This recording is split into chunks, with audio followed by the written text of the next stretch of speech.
What is up, everybody? Welcome to Pub Sports Radio and the Draftkings Picks and Prediction Show.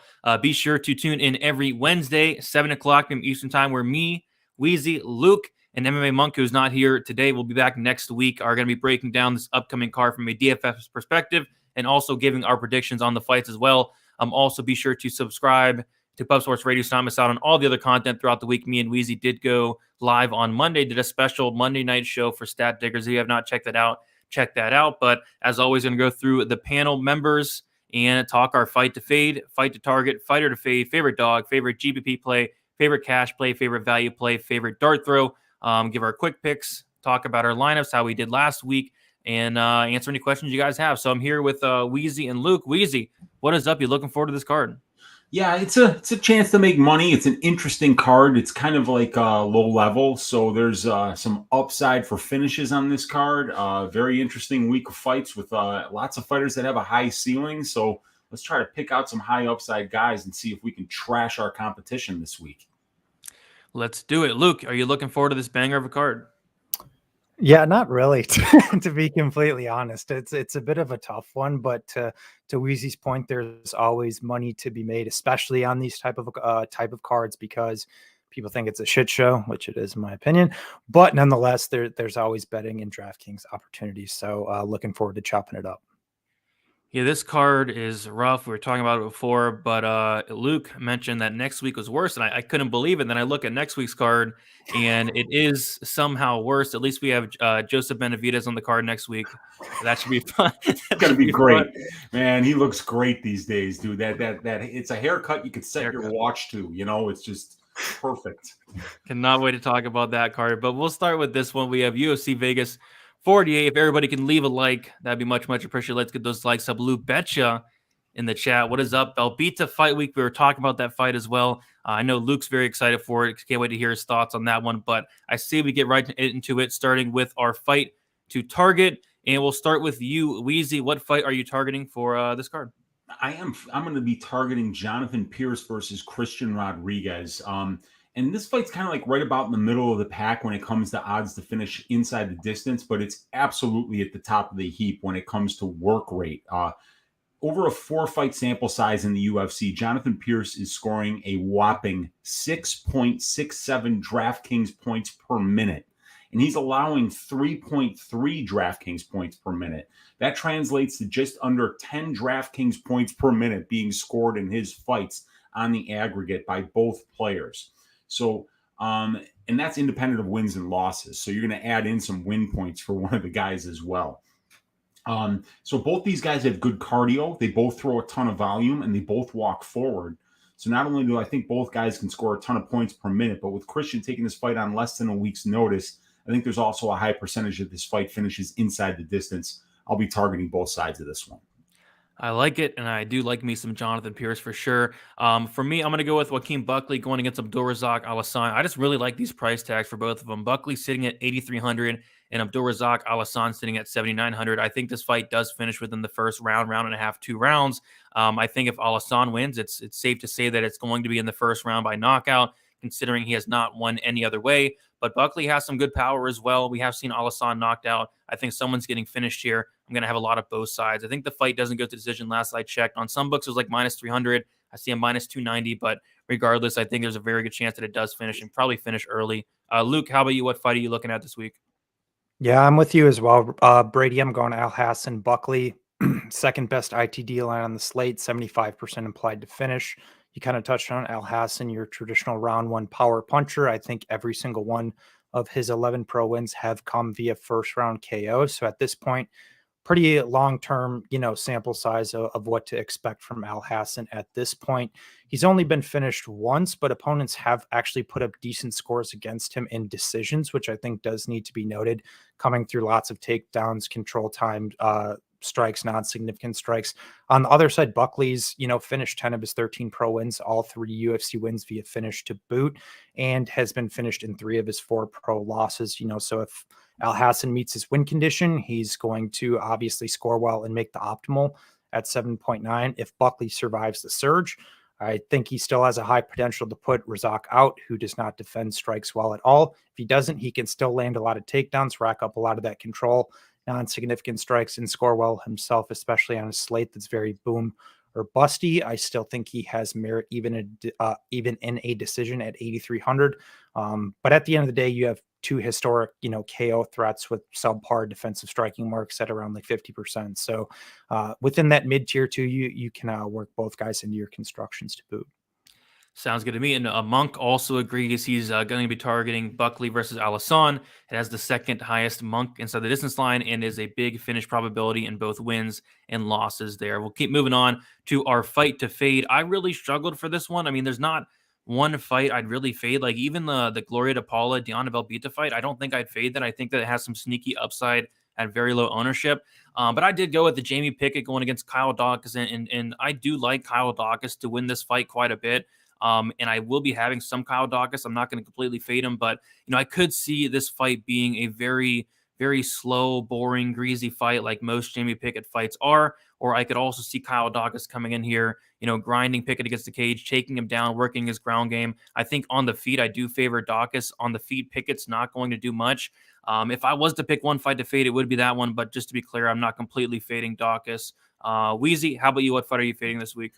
I'm going to go with that Bautista Perrin fight. I watched the tape on Perrin. He's kind of like, he's a mixed martial artist. He does everything pretty well, but nothing spectacularly. I think he knows that he's at a length disadvantage here. He's at a striking disadvantage. So I could see him kind of making this fight dirty and not necessarily doing it with much success. But Bautista in his wins is averaging about 90 DraftKings points, and you have to pay about 9,300 for him this week. So, I don't think Bautista is a super high upside option here. And I think Perrin can be the kind of guy who can just hang around for 3 rounds.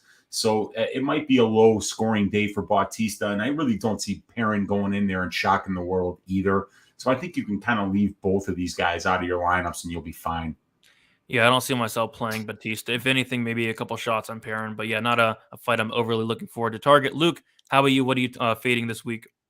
Yeah, to your point, Brady, it's kind of a tough one for this week, but I am going to go Belbiţă and DePaula as the fight does have the worst ITD line on the slate at 35% implied. I think over 75% of the card is projected to finish inside the distance more often than not. So, you kind of have to pick your poison here.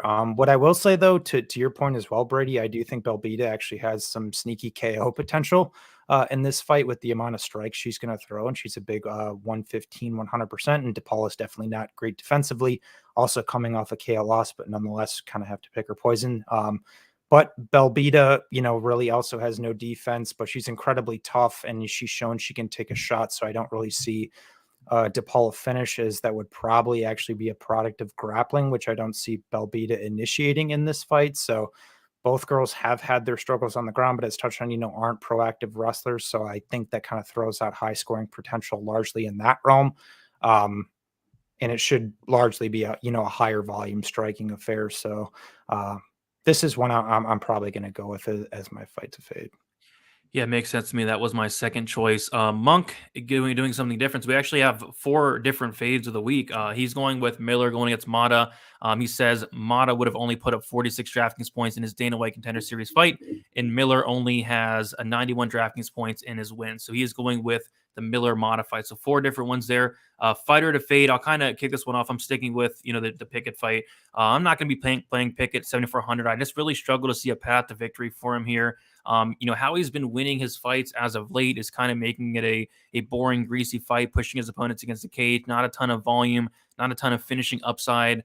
If Pickett was to win, I just don't really see it scoring well. And I think Daukaus has a really good chance to win this fight. So I'm not going to be playing much Pickett. This doesn't do enough for me. He's not going to go out here and shoot takedowns against Daukaus. If he does, he's probably getting subbed. He's not going to throw a ton of volume. He never does.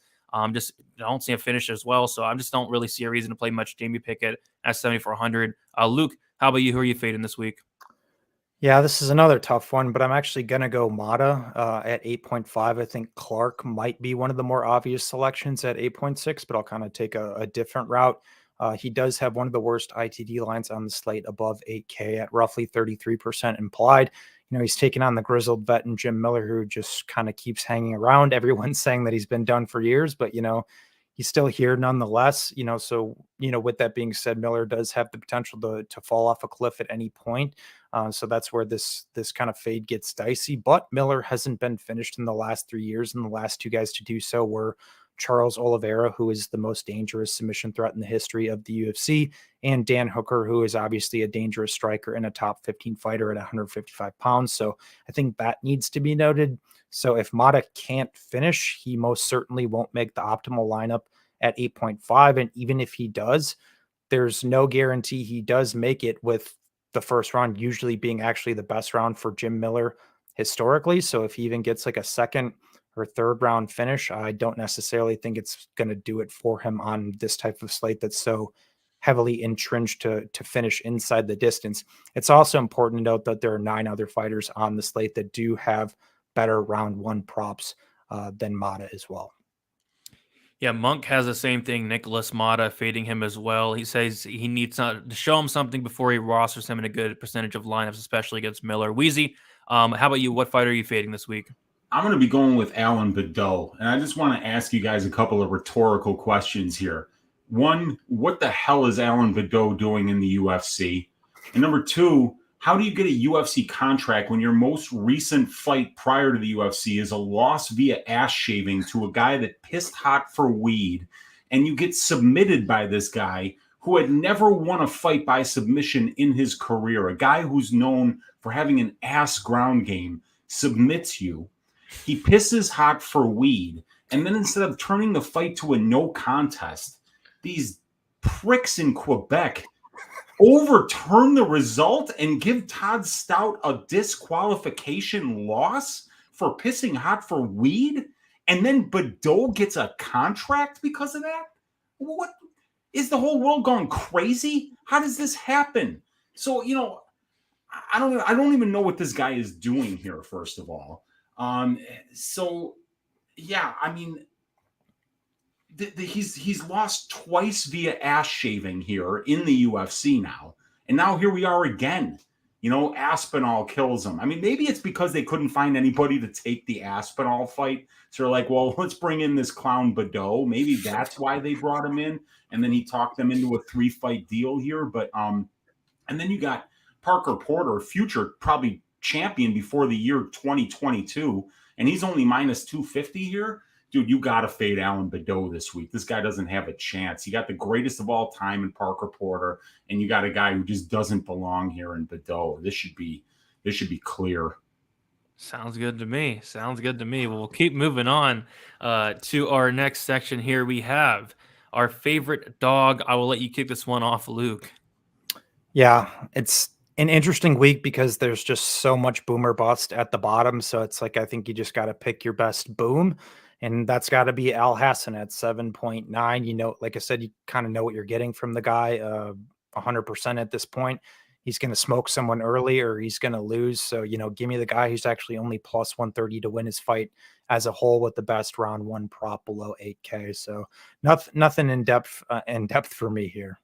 Yep, same pick for me, same reasoning. 11 wins, all wins come in the first round. It's safe to say if Alhassan does win, there's a very, very, very, very strong chance that it is by first round finish, and I think it scores very well. Weezy, how about you? Who's your favorite dog? Yeah, same thing. This guy has screwed me over more than any other fighter in the UFC, but we can't ignore the numbers, 11 first-round finishes. He has the best inside the distance line of all the underdogs, so he's got a really high ceiling. I have no faith in this guy, to be honest, but I've never thought Buckley was this killer who was coming for the strap either. So I guess I'm willing to set my personal feelings aside this week and recognize the upside that Abdul Razak Alhassan has and just kind of say, all right, this is the play that you're supposed to make when you're trying to put one lineup that can score as many points as possible. That's the underdog that has the highest ceiling this week, and you just can't ignore that fact. Yeah, there's just such a high ceiling on Alhassan. Monk actually went with Gabriel Benítez, and his reasoning is, I bet you Benítez has better striking defense than Mason Jones. And he says Benítez has the third highest striking defense in the division at 65%. So Monk liking Benítez as a dog there. Favorite GPP play? We'll start with you, Weezy. Who are you liking for some tournaments here? It's Jonathan Pearce for me this week. Like I mentioned earlier, 6.67 DraftKings points per minute. He's averaging 130.32 DraftKings points in a win. and that's over a 3-win sample size. Even if this fight went to a decision, let's say that, right? And let's say Jonathan Pearce won the decision and he didn't get a finish. At 6.67 DraftKings points per minute, he would score 130 points in a decision win. And let's say he lost, he still covers his price because at 6.67 DraftKings points per minute, he scores 100 DraftKings points at that pace per minute, even in a loss. So that's one of the reasons that Jonathan Pearce is my favorite fighter. It's one of the reasons I'm looking to bet on him somehow, even though the line is super wide this week. When you think of somebody that puts up 6.67 DraftKings points per minute over a 4-fight sample size, it just goes to show the terrifying volume that he puts on his opponents, the pace, how much he mixes in the wrestling, and how successful he is when he does that. And when he does that, he's incredibly efficient and is racking up control time, advancing position, and finishing fights. So everything that this guy does on the feet, on the ground, is done with such pressure, pace, and volume that it makes him really like unmatched in terms of how many points he scores. And that chaos that he brings makes his opponent valuable as well, because even though he's shaving people's asses, he's still giving up 3.3 DraftKings points per minute, which is actually pretty high. It puts him on the poorer end of the defensive spectrum there. So he just brings this chaos into every one of his fights that just really allows for a very high ceiling. And that's what we're looking for in a GPP play. So that's going to be my guy this week. Yeah, Pearce definitely, in my opinion, at least has the highest ceiling on the slate and by a significant margin. For me, I'm going to go with Parker Porter, 8,900. Weezy, I thought you broke it down quite good. Baudot just doesn't belong in the UFC. And I actually think there are some qualities about Parker Porter that are pretty good in terms of the volume for the heavyweight division, in terms of the cardio for the heavyweight division. And if he can get on top of Baudot, the fight's going to be over shortly after. Baudot has probably one of the worst ground games I've ever seen in my life. So if Porter can get this fight down to the mat, I think it's an easy finish. But even on the feet, I think he can kind of break Baudot with his volume, with his pressure, with his pace, with his cardio, and eventually get a late finish. I think Porter could put up a big score here. Luke, how about you? Who are you liking for GPPs? Yeah, I like both of your guys' options as well, but I'm actually going to go Hill at 9K, one of the best ITD lines on the slate. Walker's been hurt, in multiple fights now. His defense isn't something that I would say has improved much, even with the Santos fight most recently. I don't think it's necessarily that his defense was much better. It's just that he kind of played a non-committal game. So did Santos. So it was a slow-paced staring contest. I think neither guy landed over 50 significant strikes in a 25-minute fight. So based on that, I'm not willing to say, that the guy's defense has improved a lot. But Hill's a guy who's going to go out there. He's going to throw a high volume of strikes. He has power. He's got solid timing. He's fast. He's accurate, has good cardio. Walker's obviously a dangerous guy, but that's part of the reason why I'm recommending Hill, as a GPP play and not a cash play. We do have 25 minutes to work with. He could get smoked, but there's just so much more upside for him in an extended fight, in my opinion, given the certain matchups. So 9K, you're also not paying, 9.6, 9.5, 9.4.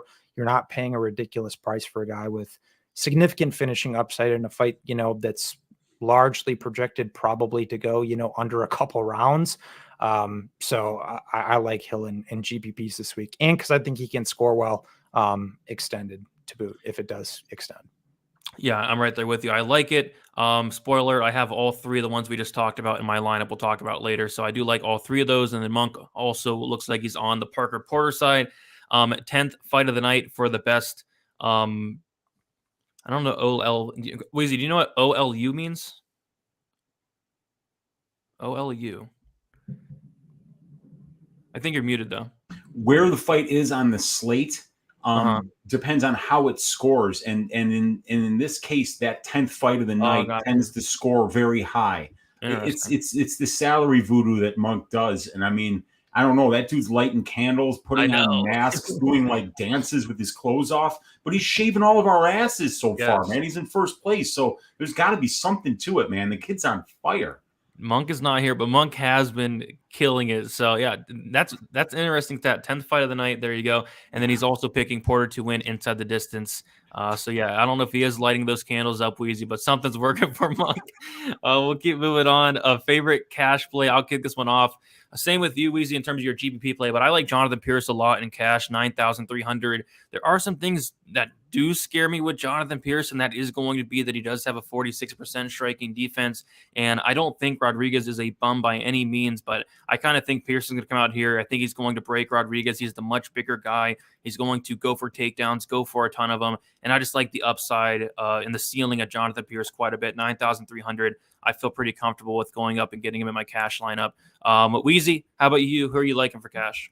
I'm going to echo everything that Luke said about Jamal Hill, but I'm kind of putting him here as a cash play because I just don't like Walker's chances here. I think that Hill's probably even the best striker in the damn division at this point. He's so good up there. His long-range weapons are really, really impressive, and that's going to need to be something that a striker has to have when they face somebody as long as Johnny Walker. But a lot of people think that the length of Walker is going to be a problem, and I think it is for a lot of people, but this guy doesn't even throw a jab.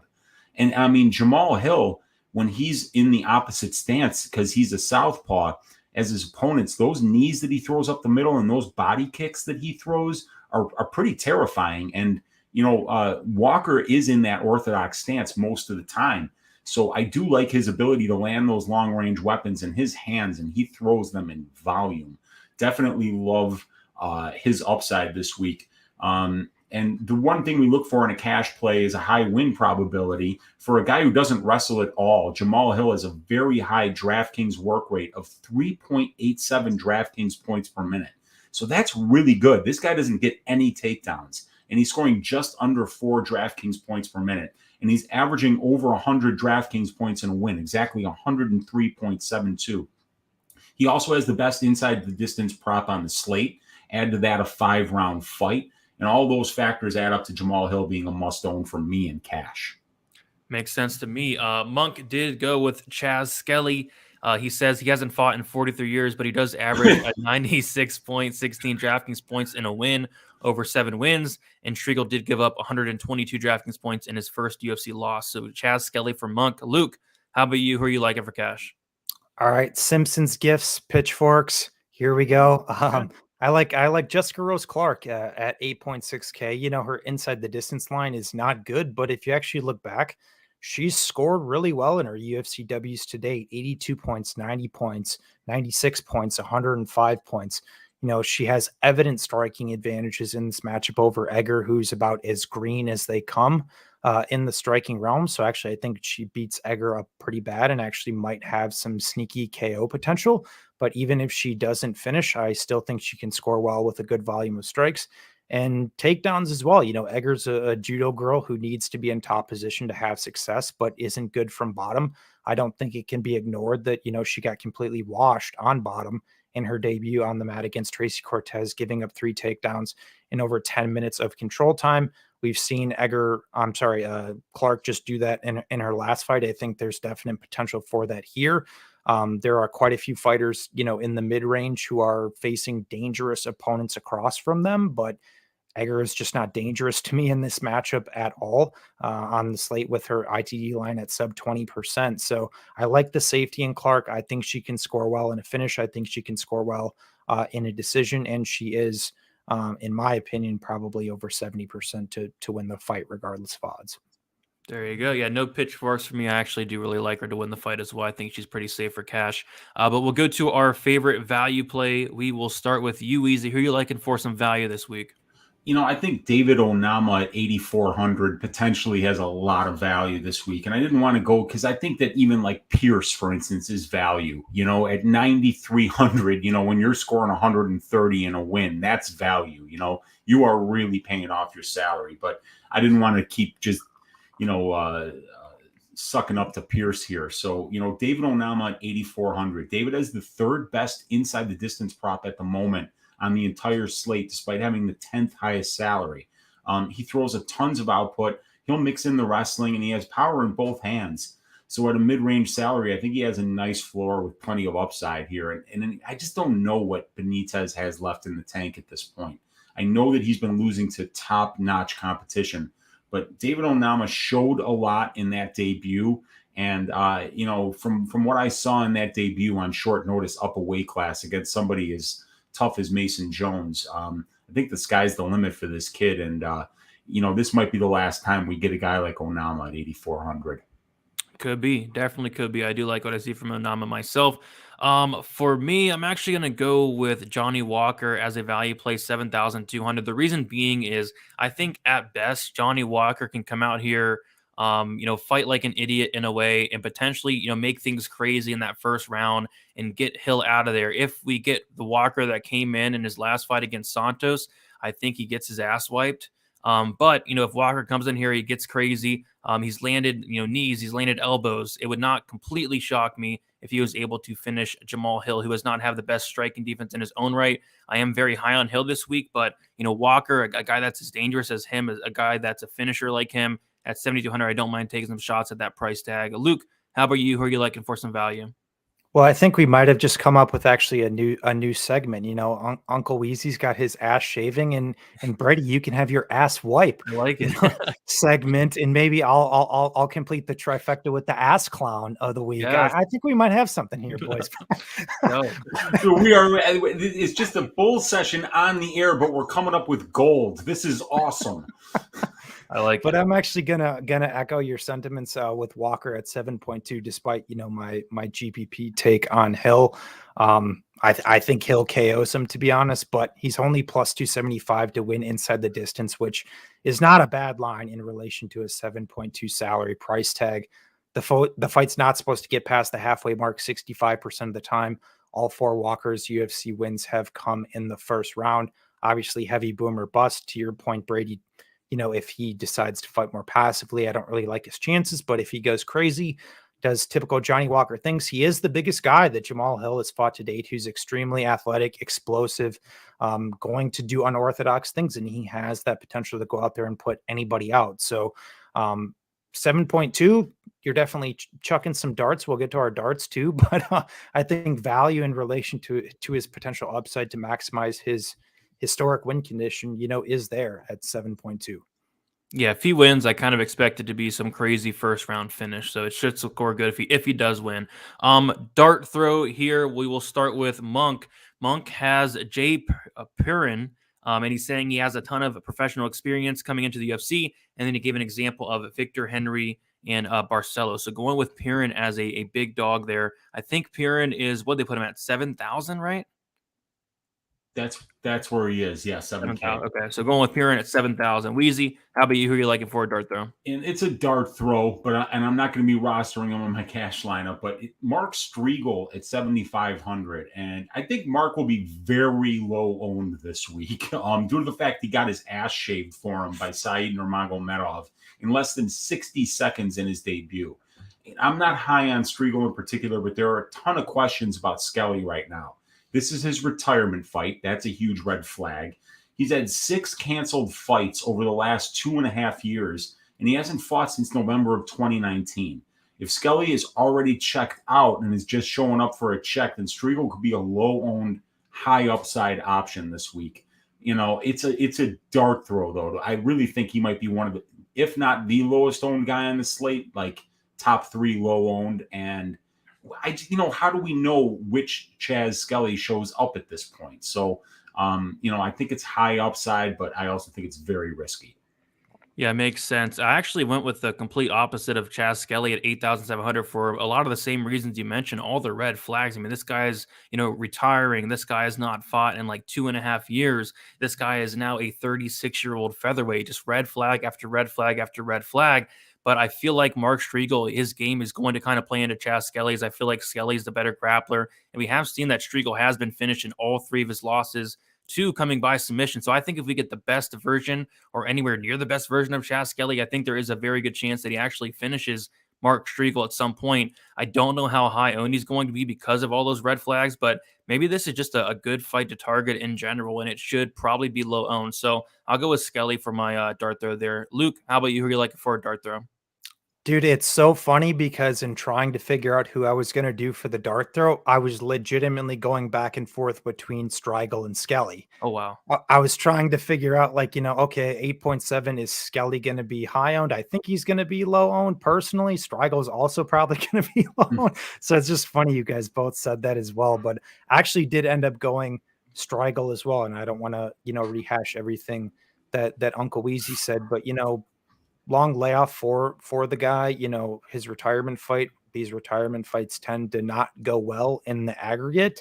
And Striegl isn't like a complete bum, man. He is a strong sambo player and comes from a strong judo background as well, who's won championships over in the Euros. I do think that Skelly is the better grappler of the two from what we physically seen, because I think Striegel's tape is still a little bit limited, but nonetheless, if the guy, to Weezy's point, is a bit checked out here, and this turns out to be a scramble fest, which we have seen in some Skelly fights. He's kind of like a Tim Elliott. He will put himself in some bad spots to try to get into good spots. So I do think there's going to be some opportunities for Striegl there. Also, if you just get the narrative of the two grapplers who clash and decide to, hey, we don't want to grapple, we want to go out there and strike. Well, the striking of both isn't very pretty. And in that scenario, it's Chaz Skelly, minus 200 in a slugfest with Striegl. I'm not 100% convinced about that either. So once again, red flags, a lot of unknowns, but dart throw, Striegl 7.5. I'm going to have some shares. Yeah, definitely makes sense to me. We will move on to we'll do our lineups here. Let me get your guys' lineups, and I'll pull up the results from last week. Weezy, do you have your lineup for this week? Sure do, man. We're going to start up top with JSP at 9,300, Jamal Hill 9,000, Parker Porter 8,900, Abdul Razak Alhassan, that pains me to say that, 7,900, Jim Miller 7,700, and Jesse Strader 7,100. All right, Luke, how about you? Yeah, I don't feel good about my lineup at all this week. So we'll see how she goes. But I'm going a little safe because I'm just trying to beat you guys. I'm going Jamal Hill, Kyle Daukaus, Jesse Jess, my girl Belbiţă, and Abdul Razak Alhassan and Mark Striegl. All right, sounds good. Monk's going Jonathan Pearce, Jamal Hill, Parker Porter, Joaquin Buckley, Jamie Pickett, and Jay Perrin. For me, I'm going to go with Jonathan Pearce, Jamal Hill, Parker Porter, Chaz Skelly, Jesse Strader, and Perrin as well. And those are the lineups for this week. Let's see what happens. And then as far as the lineups for last week, we had in fourth place Luke, Ronnie Lawrence, Carlos Olberg, Jared Cannonier, AJ Dobson, Nazarick Hackprast, and Robert Whitaker scoring 407.88. Third place, me with 419.99, Ronnie Lawrence, Jeremiah Wells, Carlos Olberg, AJ Dobson, William Knight, and Robert Whitaker. In second place was Weezy with Ronnie Lawrence, Jeremiah Wells, Carlos Olberg, AJ Dobson, William Knight, and Roxanne Modafferi scoring 432.37. And then first place, Monk, Casey O'Neill, Ronnie Lawrence, Jacob Malkoon, Derek Brunson, William Knight, and Robert Whitaker. Monk, another first place win for him. And then the total standings I have here as well. In last place is me with 1,500 or 1,509.